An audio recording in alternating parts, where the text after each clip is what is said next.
Welcome back, guys, to another podcast with the Three Fake Gurus. And of course, I have my co-hosts right here, Emil Kilich and Christian Jamal. And our guest today, the fourth fake guru, is someone who he just took a break for almost 4 or 5 years after he exited his portfolio.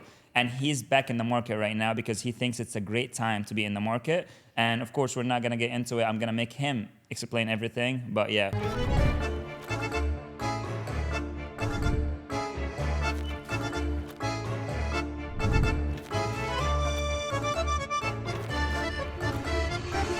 We have today Jose. How are you, G? Good. Thank How's you for having everything? me. Excited, man. Excited to So be we here. want to know a little bit about, again, why are you coming back now? We got a crash coming, man. Things are not looking good. People don't believe it. Everyone's leveraged. Prices are high. Materials are high. Labor's high. Nothing makes sense anymore. But people are still grinding. And they believe that they need to continue in that route. But it's going to come to a huge slowdown. Why do you think it's like leverage though? Because like a lot of times they're like, well, it's gonna crash and then it doesn't, and then it keeps on going up, and then it's gonna crash but it doesn't, and it keeps on going up. At what point does it actually crash? That's actually a really good question. When you're on the ground, foot's on the ground, that was me from 2007 to 2017, 18. I was the guy identifying the property, buying the materials for the property, rehabbing the property, putting the groups together, scheduling. And I got to the point in 2018, I'll rewind, 7, 8, 9, 10, 11, 12, 13, 14, 15, 16, those years, we made money. I made really good money. But I noticed in 17 and 18 that we were getting squeezed. We were all getting squeezed. Meaning the everyday contractor. I remember leaning on my truck with one of my GCs in framing, and it was expensive, man. He's like, "Hey, Jose, this is the price, man. I'm sorry, my guys are asking for $300 a day. It's 5 of us. You know, that's 3 times 5 a day. That's what I got to come up with. This job is going to be a 22-day job. This is what it costs, man." I'm like, "Golly, it's ridiculous, man." 5 years ago, it was half of that. He goes, I know. I know what you're talking about, but this is where we're at today. So these guys are not lying. These are guys that I have really good relationships with. My cement guy, my electrician. You know, we're the guys on the ground, right? So when I finished my last 4 projects and I looked up and I was like, thank God that I didn't finance this. You know, thank God that I can rent it and recover, you know, all my money or most of my money in rent, little by little. But I'm for sure out of the game. I hung up my boots, just hung them up. I made a couple phone calls to a couple of the guys, other investors like me that we're all good friends. It's a small community, but we're all good friends. And they're like, "Man, it's hard out here." So those stories, right? Those are real stories that you're not gonna see on CNN. You're not gonna see on these business magazines. You're not gonna see that. All you're gonna get is breaking news. The Fed has changed their policy. Gling, gling, gling, gling, gling, gling, gling. Everything crashing. That's all you get. You don't get no time to react. On our end, smart investors, right? We have to read all that. We have to gauge all that. You follow me? But my thing is like, there's a level where it becomes a new norm. Because think about this. What were homes in 1960s? How much were they selling for? And I don't know if the data is correct, but like usually you see it like being sold for like 15K, 20K. That's what people were buying it for. Now it's like 20 times that in what, just a span of like 60 years. So it's like, that's a huge jump. That's like Very true. 2 generations. Very and true. how much has pay truly increased?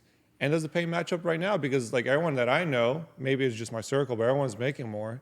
So could we actually keep on affording these like, you know, new prices in real estate and so forth? So it's like, is it a new norm or is it truly gonna pull back? Hell no, it's not a new norm, dog. Let me tell you something. You always got your entrepreneurs, right? You always got your guys like you, right? And you. You know, you guys are around, you guys are the new blood. That's why I'm here today, because I love to be around new blood. New blood's special, man. We adapt, we adjust, we figure it out. But everyone else, they're not built like us. They're just not built like us. So when this crash happens that I'm talking about, you guys are going to be okay. You guys are going to love the crash because that dollar is going to get you way more than what it's getting you today. Today's just debt, man. Everyone's selling debt, man. Finance this, finance that. Just put the 20% down. What happens is when things go back to normal, okay, you're going to see and remember me. And all I can tell you three guys is put your money away. Just put it away, man. Just put it away. Christian's too busy buying dogs. I got my 4th pet yesterday. So. And I know Lamborghini Bad today. news. Hey, for you me. can Bad investment, bro. hey, you can breed them and make some money when That's when the things move, go man. bad. That's the move. And he's buying a Lambo right after this podcast. Oh my God, I am not gonna buy a 3rd one. Stop. Listen, if you're financing them, bad idea. Yeah. But if you're paying for them, He's good paying for for it. you. You know what I'm saying? Good for I'm you. just getting it. Yeah. But You I gotta let didn't Chris- feel like he answered your question though, Which one? which is that going to be the new norm or is No. that going to? I So said no. you're saying it's crashing? Oh, for sure. The thing is, like, it'll be a new norm, I think, at a pullback. Yeah. Like, it's not gonna be a new norm at this level. I feel like it's definitely gonna pull back. It's just like, when? Like, come on. Like, we've been waiting for 4 years now, you know? So check it out. That's a great question. I love your questions. They're actually really good questions. We got $4.7 trillion of notes that are gonna come due 2025 and 2026, okay, in commercial real estate. I don't know if you guys really understand how commercial works. Residential is different. Residential, you buy, you sign your mortgage, you got that 3% rate, it's locked in for 30 years. You buy residential today, you sign that mortgage, you got that 7% rate, you're locked in for 30 years, okay? You buy a retail center, right, today, right?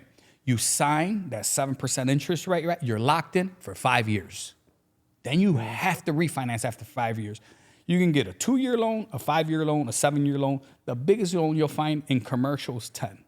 Is that because of the balloon payment? But I'm seeing a lot of people get an SBA loan, move out of their office into a commercial property, rent out the rest of the property. They occupy like 51% or whatever it is, and they basically get it for no money down because they're replacing their rent. Is that like not a thing? So that's something different. Okay. So what I'm talking about is for all the people that purchased, right, their commercial properties, right? Let's just use $1 million. They bought a strip center for $1 million in 2022. That same strip center in 2018 was worth $400,000. Between 2018 and 2022, it went up 600 grand. Beautiful, right? That same person that bought it at a 3% rate needs to refinance now in 2025. Okay? When they go into the bank, right, rates nearly doubled. So the revenue that's coming in, the rental income that's coming in from that property is not nowhere near as profitable as it was when you first bought it at 2%. Right. So that automatically is gonna force the owner 3 things. He's gonna have to refinance and bring some money to the table, which I seen done. He's gonna have to sell the property, or he's gonna give the property back to the bank. It's gonna be one of the 3. Only 3 choices you got, okay?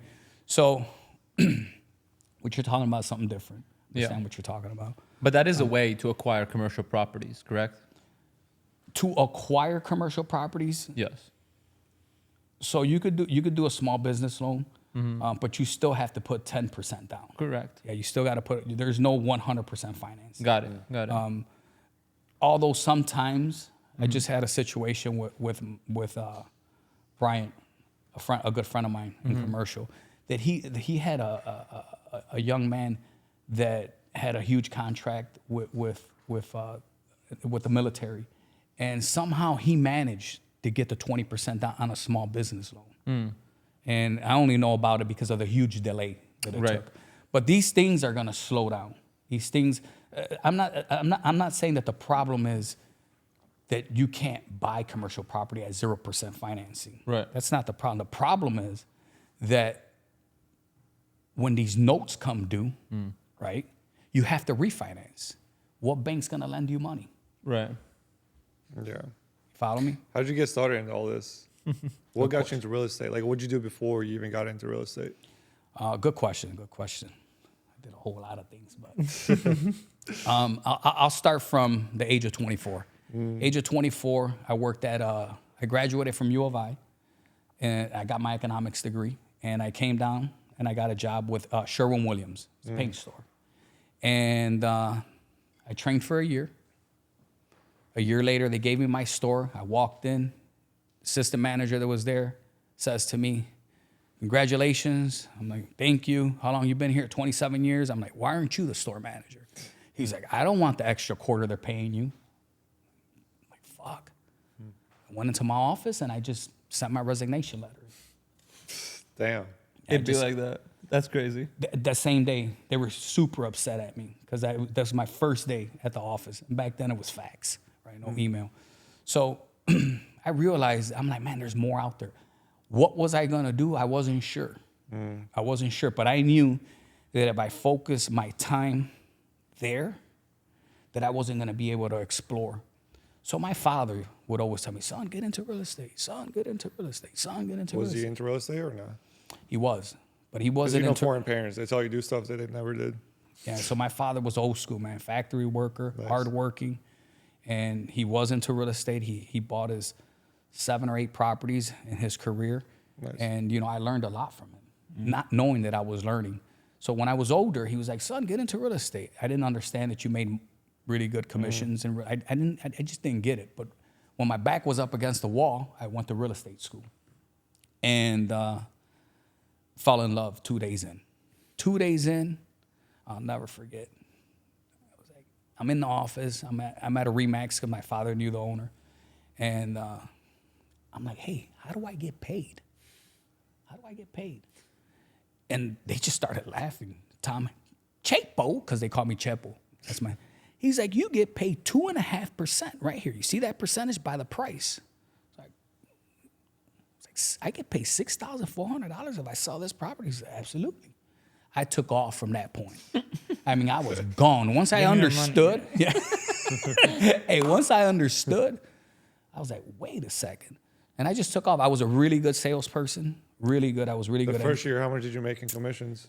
My first 7 months, I made $127,000. I was rookie That's of amazing. the year That's in amazing. 2000. I was the shit. What was your salary And I was before? good looking. He was living life, bro. What was your salary before that and the other job? Oh man, I was getting paid $27,500 as an assistant store manager, and I think I got A year? Yeah, a year. Yeah. And then I think when I got the store, I think they bumped me up to 32,000. But that was just crazy. that Gave was just a himself a day. 300% raise. Yeah, literally. And 7 months too. clocked not a whole year. out. Yeah. That's It was crazy. nice. How That long was did nice. it take to get your first deal? To find a client? Yeah, to get like a closed deal get where the you get first paid close. out. Oh, that took me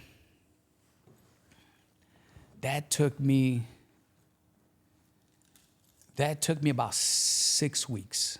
Okay, The first deal was that's not bad. I'll never forget, man, a Polish cat.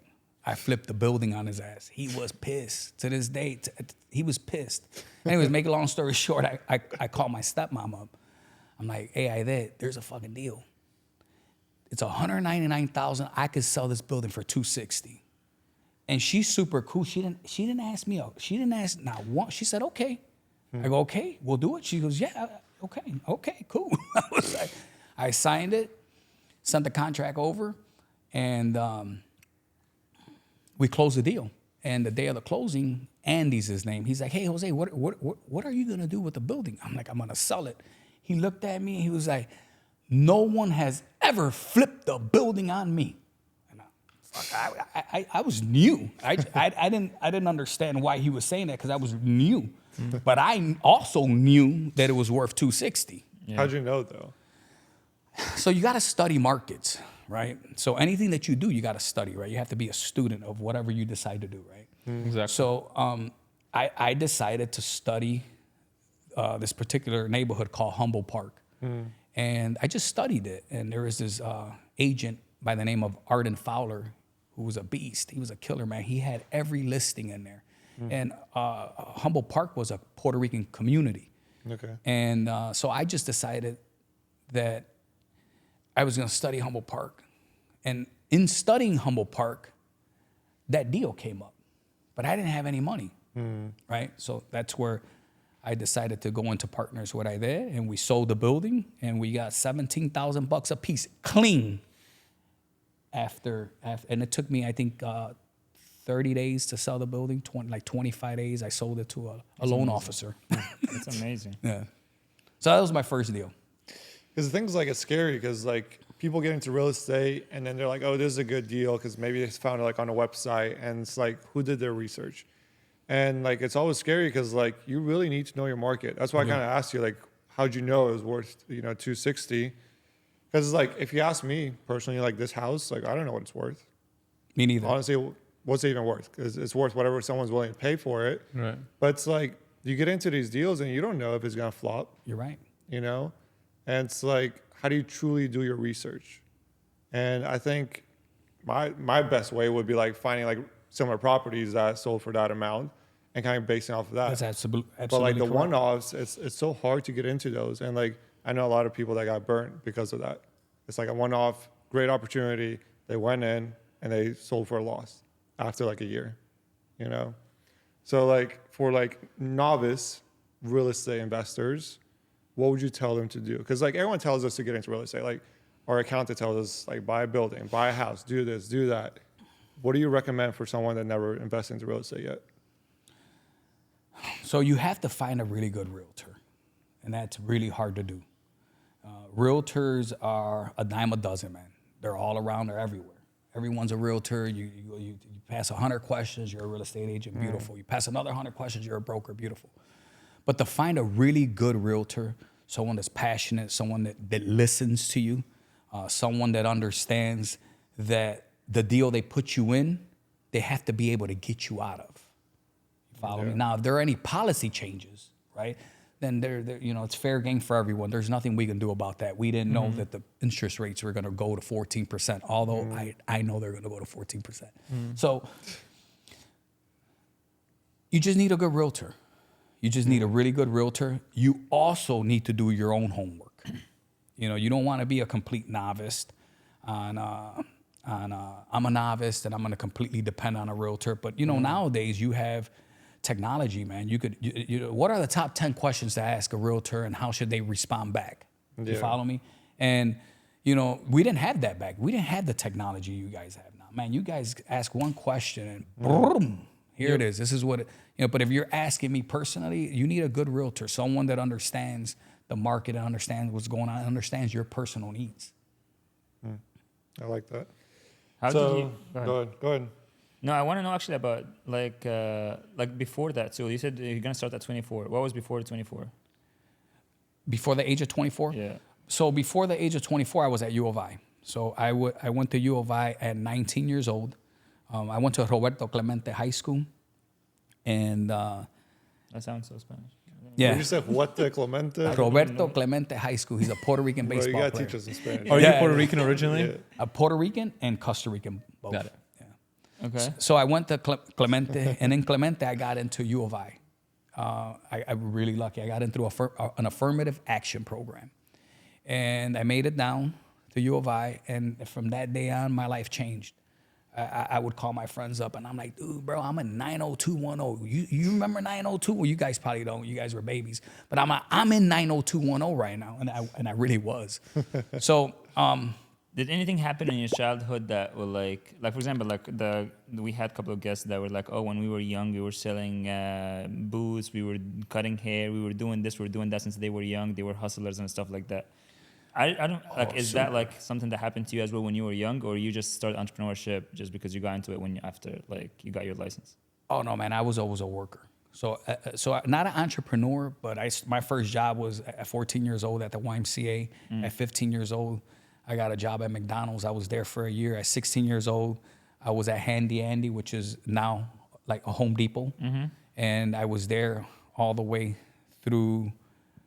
I finished college, meaning that in the summers when I would come back to Chicago, my job was still there. Romeo, that man, Jose, we still want you. He's a good guy. So, yeah, I was always a worker. I went through the kid phase. I call it the kid phase, where you're breaking into cars and you're doing stupid shit and you're stealing cars and you're stripping cars and you're doing tag jobs on cars and all that stupid shit. We probably don't want that on. We don't. I really don't. But I went through those experiences, right? But I knew early on while I was doing that those were not my roots. Yeah. That wasn't what I was taught at home. I knew that I was wrong, and I felt that it was a trip, because I'll never forget. I told my buddy, today is the last day. I got you today. That's it. He still remembers it. We're still good friends to this day. Let me actually ask you another question. A lot of people say, like, as entrepreneurs or someone who did business, it's so hard for us to quit. And even if I sold my company, I would start another business, blah, blah, blah. You're someone who like you laid back, I would say, like 4 or 5 years, like you said, you know? I laid back 11. 11 years. Yeah. 11 years. Okay, Yes. my bad. My math is not. All good. All but good. yeah. 110%. How did that feel? Like that, those 11 years, were you like wanted to come back? I know you're back now, but I'm just saying, like, during those 11 years, what would your life look like? Was it good? Was it miserable? Did you have fun or no? Man, that's Would you do it again or no? That's like 5 questions in one, but a Yeah. good, I a want to good know question. your experience and those Good, 11 that's a years. good question. Yeah. So what slowed me down at 37, which wasn't in 2018 or 2019, and I was 42 when I did my last project. So from 37 to 42, I took off. I came back at 42. I knocked out 5 projects that year, 4 or 5 that year, and then I took off again. So let's go back. 37 years old. There was nothing to do. It just didn't make sense. So 37 to 42, to me, it did not make sense. Along with that, at around 40, I started experiencing vertigo. So I didn't know what vertigo was.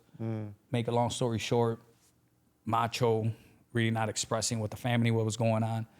So along with vertigo, I got anxiety. And what I mean by that is the minute vertigo hit me right now, and 2 seconds after, I had anxiety for the very first time because my body panicked and knew something was really wrong. So I dealt with that for 7 years. And that's really what really slowed me down, was that I was dealing with something in silence. And it was weird. It was a hard time. So anyways, at 42, my wife is funny. She threw me out the house. She's like, hey, listen, man, get your ass to fucking work already. You've been laying around here for a while. She didn't understand what I was going through. And I got up pissed. I'll never forget. I was pissed. I put my clothes on. And believe it or not, man, I walked into my first project, 2734 West Washington, and I didn't know where to begin. And you were in Tampa at this time, or No, where? Chicago. All of this Still is Chicago. Chicago? Yeah, I didn't know where to begin. Now, you're talking about a person that had already done over 160 projects, 65 projects, maybe 168, right around. I had done that many, and I walk into this house that's small, right? And I didn't know where to begin. That's how fucked up I was. You follow me? That's crazy. So then I got myself together. I got to figure this out, man. And I put a team together, and I just was just getting myself together again. And in there, I have a really good friend. His name's Jack, childhood friend. And he knew what was going on with me. He's the only person that I had shared. So he would jump online and he would find me deals. And he was like, Jose, this is a good one, man. You shouldn't let this one go. So my last 4 projects, 3, I bought through him. Not that he bought them, but he found them. Because I was done. I was done. The vertigo had me going nuts. So anyways, that's kind of like what happened up to the age of between 40 and 42. Vertigo really kicked my ass. And once I decided to move to Florida at 45 years old. And man, I just chilled out, dude. I call it physical therapy, mental therapy. I was just walking, and then it's beautiful. Florida's beautiful. You got all, all the green. You got, it's just gorgeous. I was in Chicago. Everything that I bought and everything that I did was in it was the neighborhood called East Garfield Park. Look it up. It's beautiful. And but it was tons of poverty. You follow me? And then and neglected by the city of Chicago. So, you know, it wasn't clean. And, you know, when you're walking and living in that for, you know, many years, it affects you mentally. And you don't realize that what you take in with your eyes, what you take in through your ears affect you. So when I got here to Florida, it was, it's like, Was it hard to, I mean, obviously you mentioned it was like hard to get back into it, but like, you know, like sometimes like people are like set in life, they made enough money, they're like, I want to like retire. And the fear is always like, if I had to restart, say everything goes to shit in 3 years, if I have to restart, will I be able to do it? Because you kind of lose your connections, you kind of lose the skills. very true.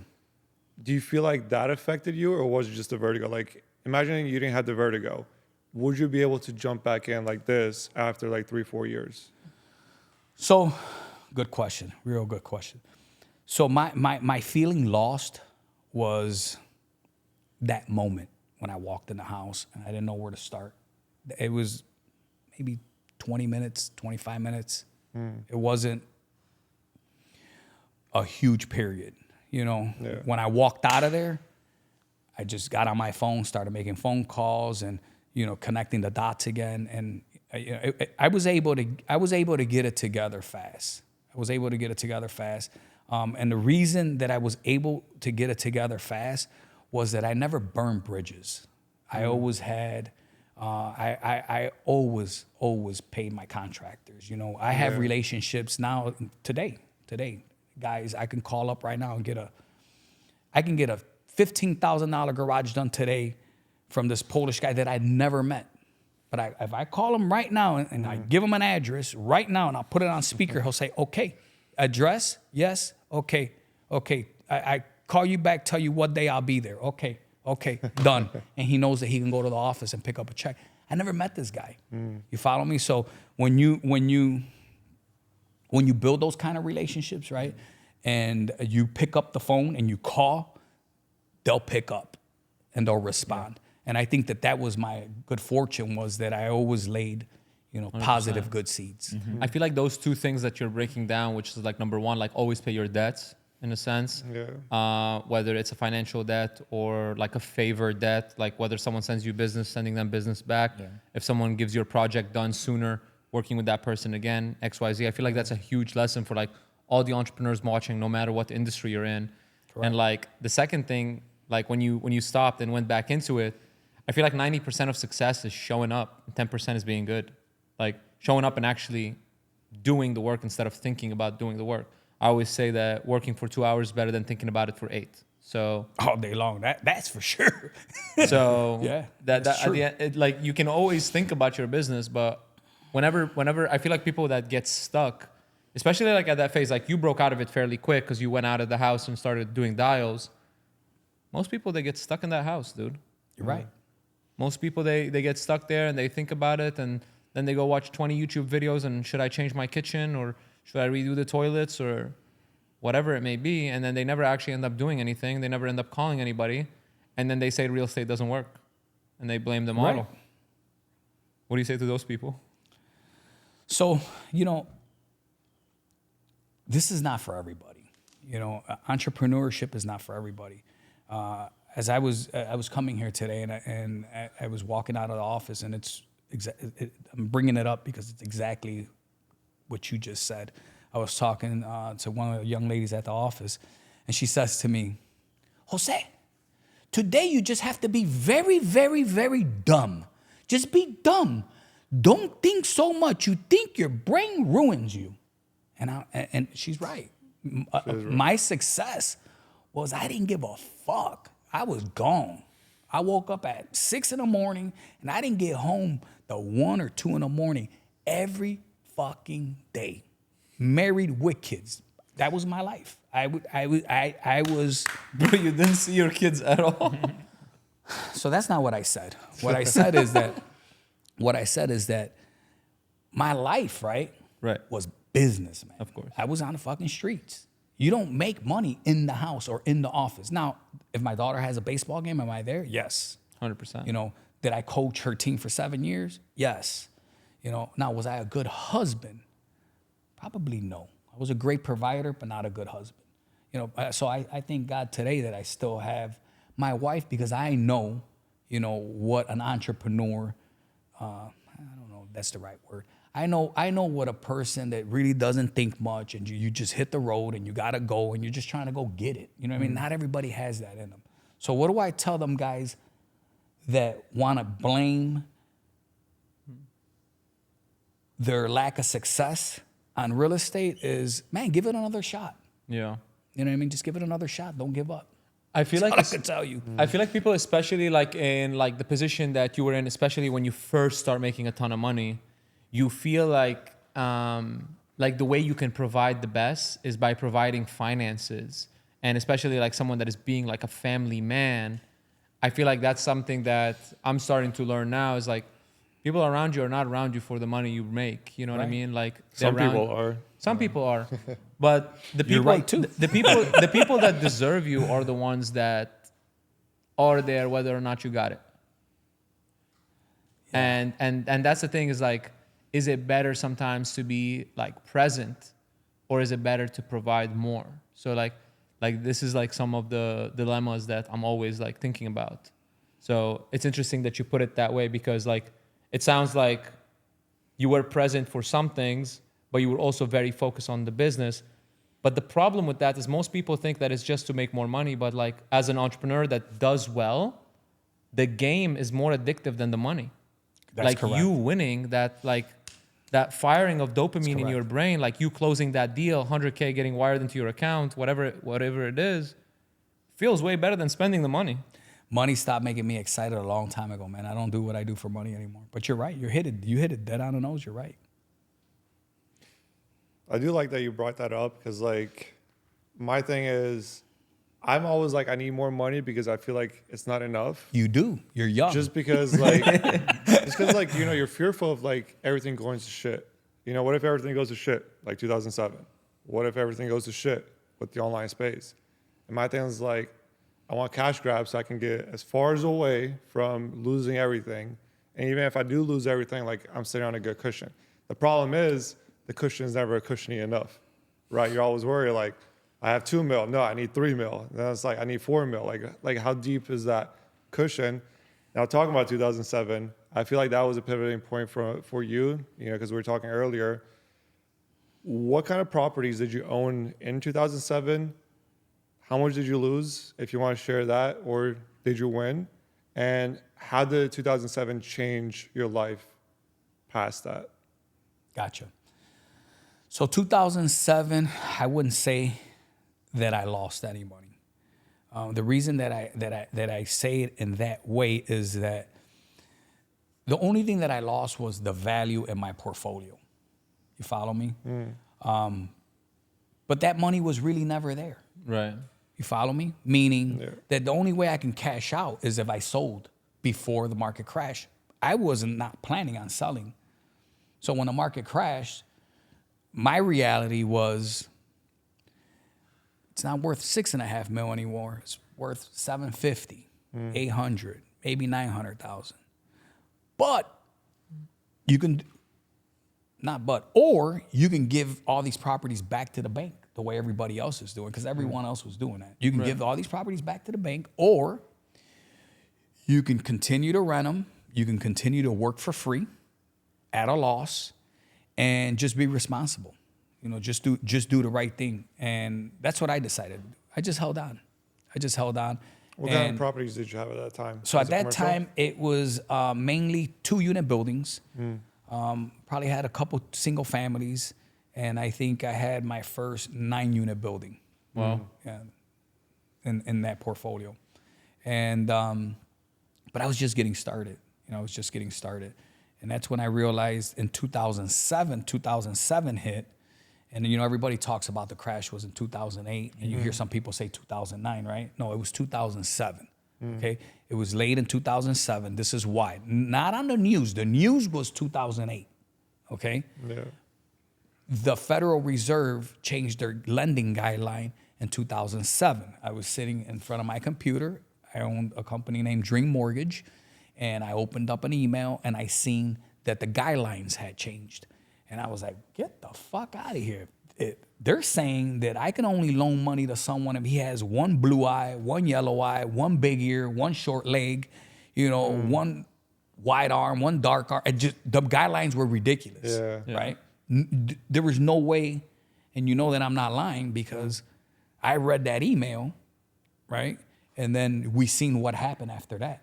Yeah. So when I read that email, I picked up the phone and I called a couple of my brokers that I was connected with, and they were like, dude, there's 12,000 of us right now, all packing up. We're all packing our desks. We're turning in our laptops and our phone. That's good that you called, yeah, man, it's serious, man. We're shutting down. So it's that happened in 07. Okay, you didn't see it in the news to 2008 after the election. So, lots of people depend on the news, and they depend on the jobs market and the inflation numbers. And man, listen, let me tell you something, you guys, get the fuck off of that shit. That's not where it's at. You know what I mean? You have to be able to sense and feel the market, especially when you know it. That's what I can do. I feel like that's my gift. Is that, some people have gifts. That's my gift. I can feel. I know when shit is just not right. It's not right. It hasn't been right for a long time. Yeah. It's been a while. Yeah. I don't know much about the purchase interest to rent amount, like correlation in history. But I feel like right now it's like cheaper to rent than to buy with the current interest rates and whatnot. So even if someone doesn't have PMI, the rent of such properties is still less than the mortgage payment. So is that one of the reasons why you're saying that the crash is coming? No. The reason that I'm saying that the crash is coming, that is true what you're saying, but that's not why.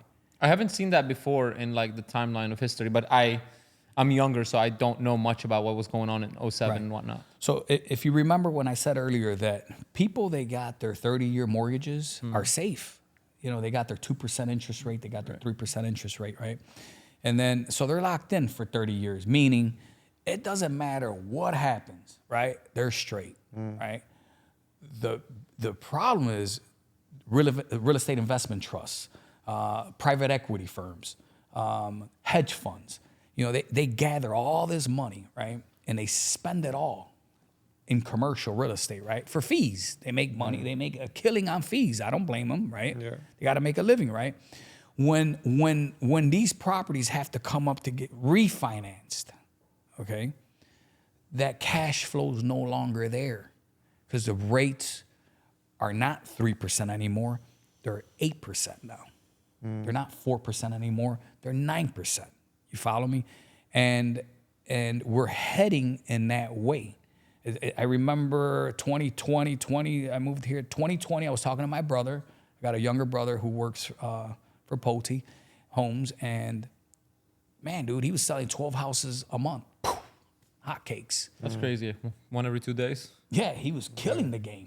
And I was telling him, hey, listen, man, save your money, dog. Save your fucking money. I'm telling you, save your money.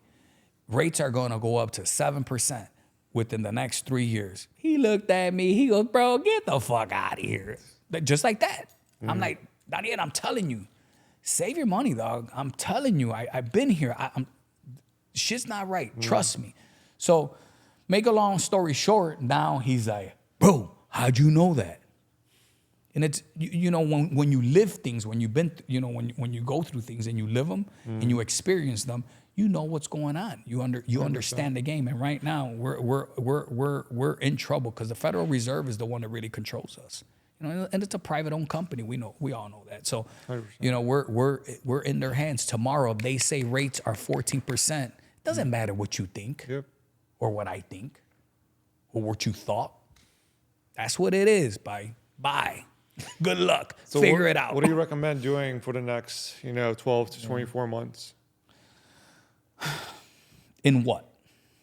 Just if you're trying to get into real estate, if you have real estate, if you have capital, what should you be doing? Should you be sitting on the cash, waiting? Hold on. Should you buy something that you think won't crash? Listen, I stick to what I know, which is real estate. I'm just holding my money. I've been holding it. I've been waiting, but I could taste it now. It's coming. What would you get into?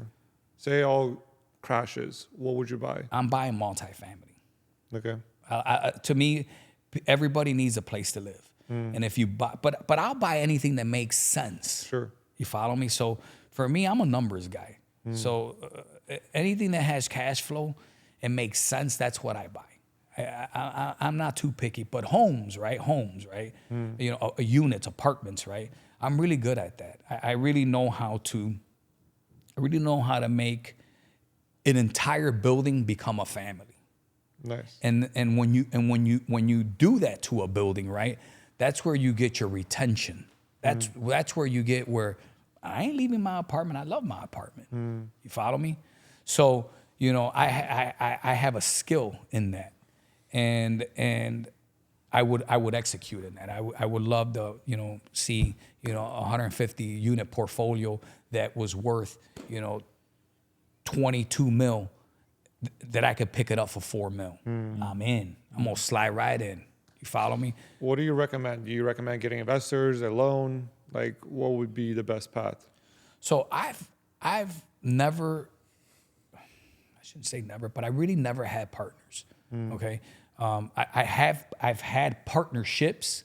Most of those were on a handshake, and I really never had partners. I probably partnered up on maybe a total of 10 deals. Gotcha. And they were really on handshakes, and none of them went wrong. What I would tell you is that you should find a commercial lender that you can start creating a relationship with them today, okay? Someone that you can meet in commercial lending, that you can take out to lunch, that you can give them your views on what you're seeing in the market and where you want to be able to execute when these markers hit. And the reason that you want to do that is because now you're on a name basis. You follow me? When you walk in, they understand how you think and what you want to do. So if you're asking me, what would I do today if you don't have money, right? Then figure out how to get some money. But if you have money, right, then just find a couple, 2-3 commercial lenders that I mean, they'll tell you, they know what's going on too. But they'll love a guy like you.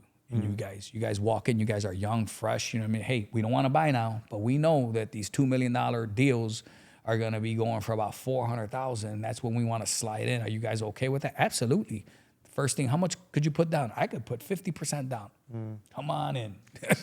Roll out. And you don't need to put that much down, but they're going to roll out the red carpet when you say those things. You follow me? Right. So that's what I suggest. Guys, don't let that go like over your head, because I feel like that's an underrated tip. Most people like they fail to prepare, and then when the crash happens, they're like, "Oh, I'm ready to make some moves." It's like they want to buy Bitcoin when it's like fucking $10 million.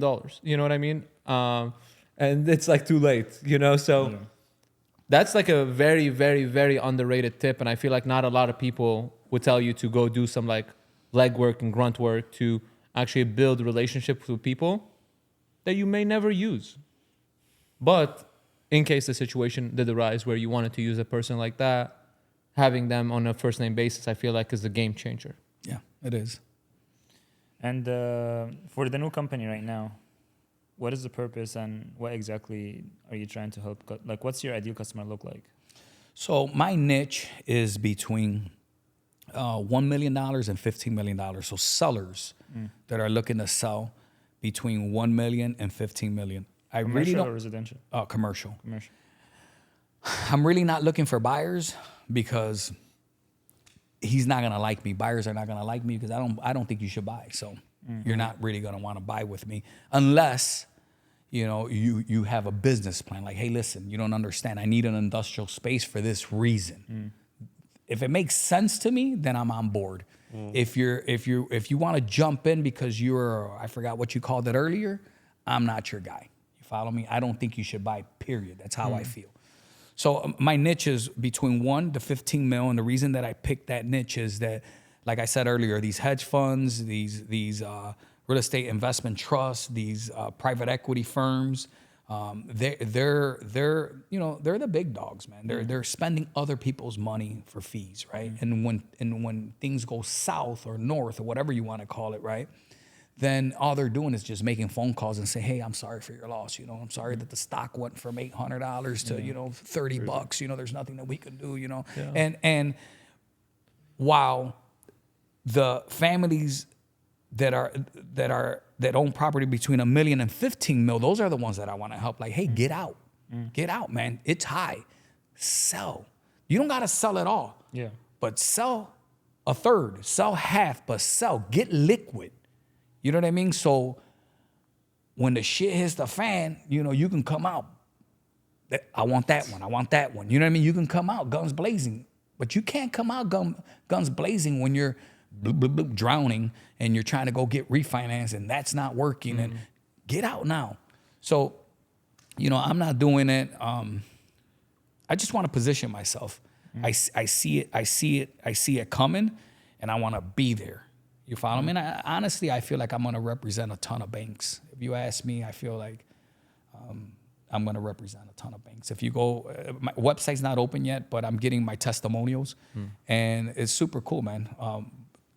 Out of 6, 2 of them are my commercial bankers. They gave me really nice testimonials, and I talked to them, and I told them what I was doing here in Florida, and I told them that I am going to get my broker's license in Chicago, and I got a team of guys that I know well.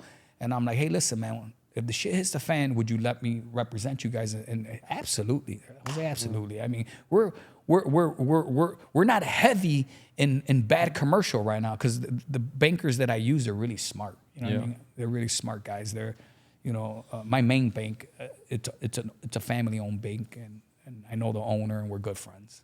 So cool. I see what you're doing now, but I feel like you're on a whole different level. To where if someone is watching the podcast and they're sitting on $500,000, $1 million, $2 million, whatever, I feel like this is really good advice. But what if someone is in a 9-to-5 and wants to dive into the real estate world? Like they want to make their first $10K a month. Like what would you tell these people? Like let's say it was you. Let's say snapped your fingers, different reality, started from scratch, same age as you are now. What would you do? No connections, no money, no experience. Get your fucking real estate license. So just become a real estate agent. Yeah, just become a realtor. If you want to get into the real estate world and you know that that's what you want to do, right? Get your license. And how do you want stand 10K out? a month? Get How do you stand out? Because I feel like every third person on my Instagram is a real estate agent now. So yeah, but remember, they're not. What you asked me earlier, Jose? What do you recommend? Right? If you want to get into the business, you need a good realtor. If you have. I had, I think, 28 realtors at Property Group Incorporated in Chicago. You know how many were good? 2. Not including me. 2. It's hard to get a good realtor. Especially in Florida. These guys don't pick up they don't pick up their phones. In commercial, dude, you could call someone and you'll wait a week before you get a call back. True. No, that's true. I remember when I used to like reach out to realtors when I was like still small and trying to like offer them my services. Yeah. There it is. Never was able to There like. it I is. call all. But you were the also ones- trying to sell them something, so I kind of get it. No, but they never pick the phone. That's what I'm saying. They never pick the phones. Like I'm calling like them through Google. I'm calling them through Instagram, and nothing. You know, You could have been a nothing. client. I That's could have been crazy. applied. That's what I'm trying to say. Yeah, but let me ask you a question too. I have a lot of like, let's say for example, insurance agents. Okay, I work with a lot of them, and the older ones always tells me like, oh, it was hectic back then because there was no phones, there was no emails, there's no automations. Everything has to be done manual. They used to travel 6 hours, like driving a car to go meet with a client and sit on their table and offer them the policy and blah blah blah. And they always make fun of the newer agents because now you have automations, you have emails, you have phone calls, Super cool. you have Instagram, you have this and that, and people still complain, and they always call them soft. You know, how is it? They are soft. They are soft, but that's what I'm saying. Like, how is the real estate as a realtor different from now to like your time? You know what I mean? Oh man, everything's it's in your hands now. Like back in the day, you had to go to the office. You had to sit in front of a computer. There was no Wi-Fi. There was no that didn't exist. I remember thinking, man, it'd be so cool if a laptop would work in my car.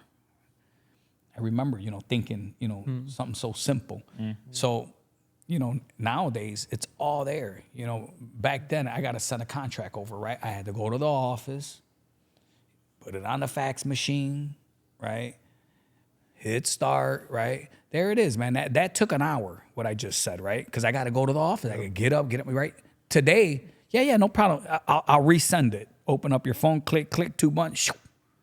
So that's one of the things that I'm investing a ton in right now, is streamlining the entire commercial process. I feel like it's they got it way too complicated. I'm a dummy. Like when I say that, like I like to dumbify shit for you to just get it. It's easy. This shit's not hard. You follow me?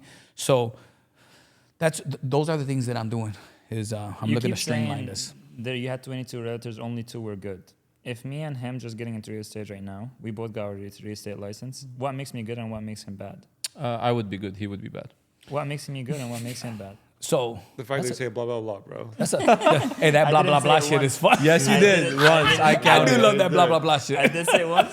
I was lying like, to the net I was too. like, Rod, is this a good investment? Blah, blah, blah, blah. I'm like, okay. That shit is funny because I was watching one of your podcasts yesterday. It's and like you were dot, blah, dot, blah, blah, dot. Like you never know the They always truth. make fun of me for that. But I yeah. love it. Don't go rid of it. You better patent that motherfucker. Blah blah blah. Trademark. Copyright. I feel like what I feel like at the end of the day, like I know this question directed towards you, but I feel like at the end of the day, to be good at anything, you need to be your customer. Like if I was a real estate agent, I would want to also be a real estate investor, so I understand what the fuck they want. Because I know there's different investment strategies, but the thing is like I feel like real estate agents now, they just go on Zillow and they just like, or the MLS, and they just send out listings, like hoping something will bite. They were like that back then. That's Yeah. just not now. That's why of the 28, only 2 were good. That's Yeah. why, because they were Exactly. like that back then. Hey, I'm looking for a frame house. Okay, they just sent you 240 brick houses. Dude, you didn't hear they said they wanted a frame house? So you're right. It's like I feel like it would be sick if my agent texted me and said, "Hey, listen, like there is this opportunity. This is a motivated seller. There's about a 50K spread for a profit. What you need is 50K down, and the wait time is about 6 months for you to finish the renovations." Bro, That's a good realtor. I feel like I would want to do business with that person because I feel like at that point it's no longer an emotional buy. Now it's like, cool, let's do it. Makes sense, yeah. I feel like that's what the market is missing. Because I feel like all of them are posting like these fun little videos on Instagram, but there is no like sauce. There is no like investor sauce. I feel like everybody's just trying to sell like the beauty of the house and how nice the fucking staircase looks, you know? So I feel like that's what the market is missing. You also said, like, for example, like, oh, here's 10 questions they ask your realtors before you buy this and that. What, if you're me and I'm trying to buy, what would you ask your realtors? So, I'll be straight up with you. Like, I'm a feel person. Like, Ra, I met you over the fucking phone. I didn't know who you were. I gave you a credit card over the phone, charge it. But I'm a feel person. Like, when I talk to you and you were like, blah, blah, blah, That's what got you, bro. Right? That was the best line on a podcast ever. but it was real. Yeah. You know what I mean? It was like, man, this motherfucker's real. You know what I'm saying? Like, he just keeps it 100 with you over the phone. So, like, to me, first thing that I look for is just genuineness. I like to find people that are just real, right? I think that once you're real, right, you can work with them if they're real, right? Because then you could just tell them, hey, listen, man, I told you I wanted frame and you sent me brick, right? Why'd you do that for? Fuck, I fucked up. And then you guys can build a relationship, right? But I'm not really one of those people that I'll sit down and ask you 10 questions. That's just not in my character. It's not in my personality. I just like to sit with you and just feel you out, see what you're about. You know what I mean? Talk to me. What's going on? You know? So what is the next steps for you right now in your company? Where do you see it going? Man, you know what, dog? I'm gonna fucking snap. I'm gonna take Florida. I'm going after the state of Florida in commercial. And it's up for grabs.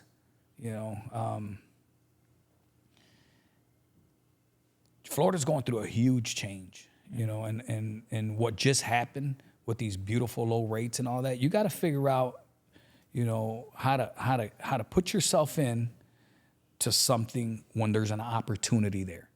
And right now in Florida and anywhere, it's all 50 states really, but I'm here in Florida and I love Florida. is I'm going after the state. So normally I would go after an area. So in Chicago, I went after an area. I won East Garfield Park. When I was after, I won it 3 years in a row. Jose Juarez Property Group Inc. was the #1 seller in East Garfield Park for 3 years in a row.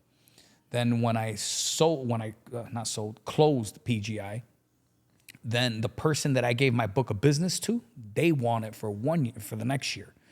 So what I'm gonna do now is that I'm willing to go up 4 hours, go down 4 hours, go that way 4 hours, and go this way 4 hours. And I'm gonna find me some young legs. So in the first maybe 6 to 8 months, it's gonna be me hands on, right? But then after that, I need a good.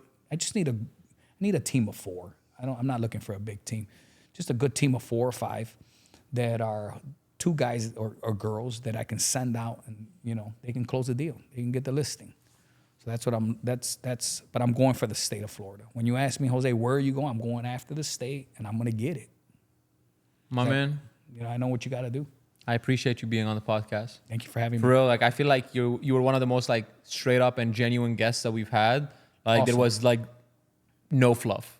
Like I feel like it was like all game or personal experience. That's it. That's it. I didn't want to fuck around. So- I could have laughed and cracked jokes, but But it's not really me when I'm taking care of business. let's say someone is watching or listening and they're like, damn, like I like this guy. Like I want to learn more about what he's doing. I want to follow his journey. I want to maybe be a client of his.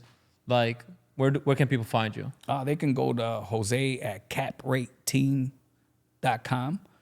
That's JOSE at KAP rate, RATE, group.com. So that's your email. That's my email. Got it. So straight up send me an email. Just send me an email. All right. I check them out. Cool.